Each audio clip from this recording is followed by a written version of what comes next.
This week on The Tip, we get our next big delivery, which includes a 20-foot container. But as usual, nothing goes to plan.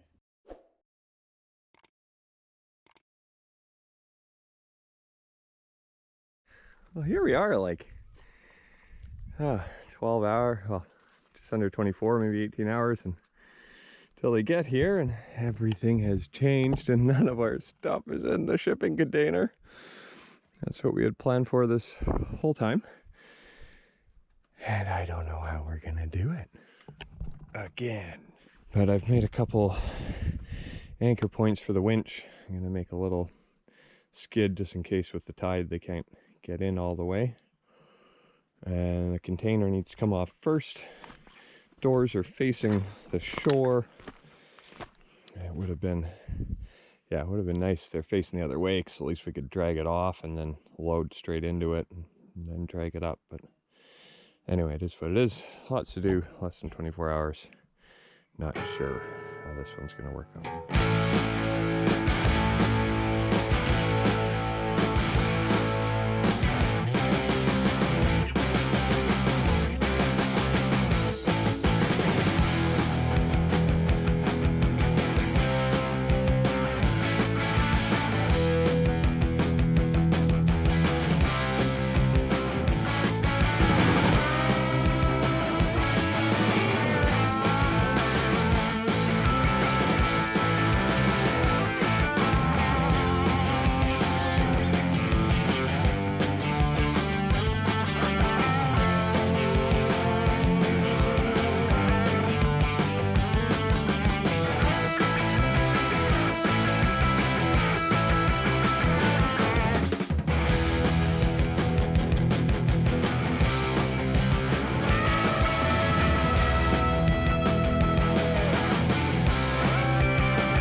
I was so nervous, but the arrival of the landing craft went well. But I think that was the only thing that did. And it all began with the quad.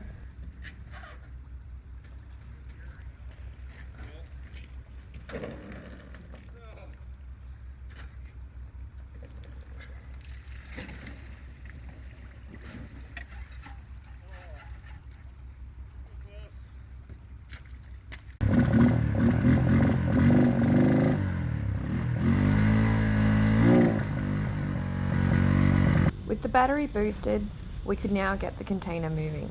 The plan was to use the tires from last time. It was just a matter of getting them on. But of course, the jack broke.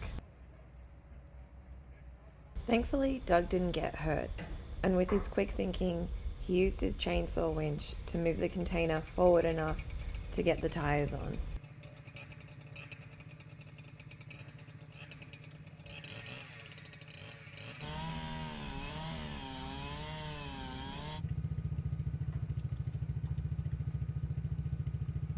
The forklift helped with the back tires.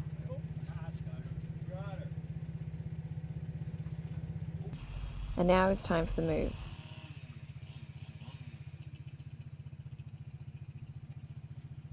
It came off fairly easily compared to the last time.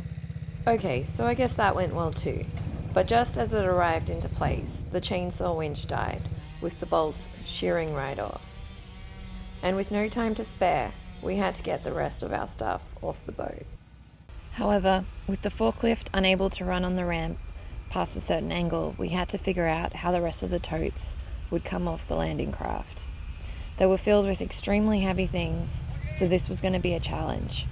We had a trailer from the neighbour which we hoped would work. Although it was difficult to manoeuvre, it was our only chance, and with the tide dropping quickly, we had to act fast.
Yeah.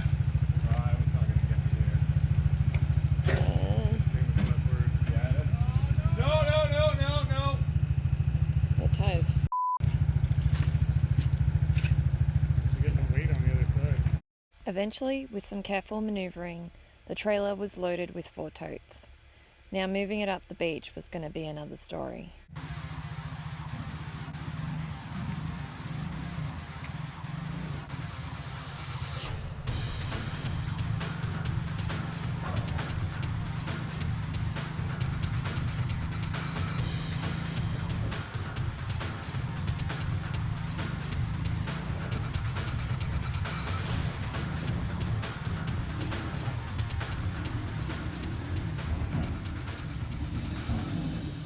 In the end, the quad and its winch wasn't enough to pull the load. It was just too heavy, and the rocks and the flat tire would mean it would stay where it was. With still 2 lifts of wood and 4 totes, and not to mention a 600-pound winch yet to be offloaded and nowhere to put it, our only option now was to place it on the rocks and hope that we could get to it before high tide later that evening. Oh, just that back tire. Just give her a little push.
Finally, everything was offloaded, but not without one more insult to injury.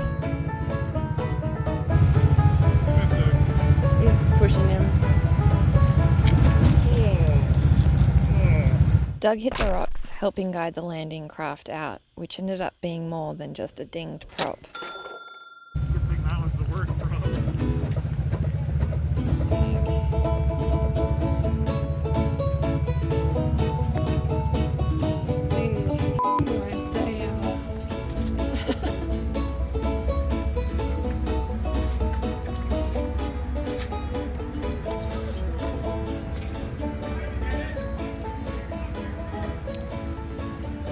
How's your boat? on that rock. Yeah, we saw you hit the rock. Oh, I hit it. I just didn't want them to be stuck on it. Yeah. Jump over the rock. Oh yeah, that's fine. This prop, I didn't put the new one on yet. Yeah, I was just thinking, the good thing you didn't put the new prop on.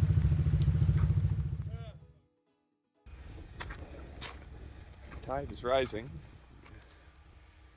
That stuff, at least the bottom row will be underwater, and that's all wood, so I'm just concerned that it'll want to float and dump the precarious totes from the top. So we got most everything else up. Yeah, it's not the banana boat. That's our lumber.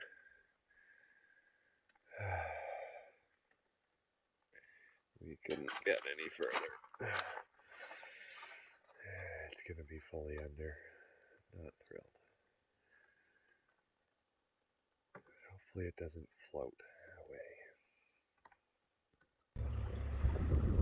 So here we are, 2 a.m.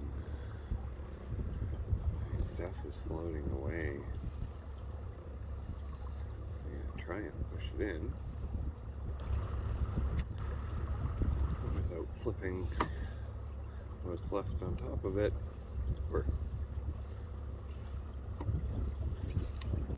In the end, we were able to get everything up off the shoreline. It made for a couple of long days, but I guess no one said it would be easy. Coming up soon, moving our 20-foot container into place.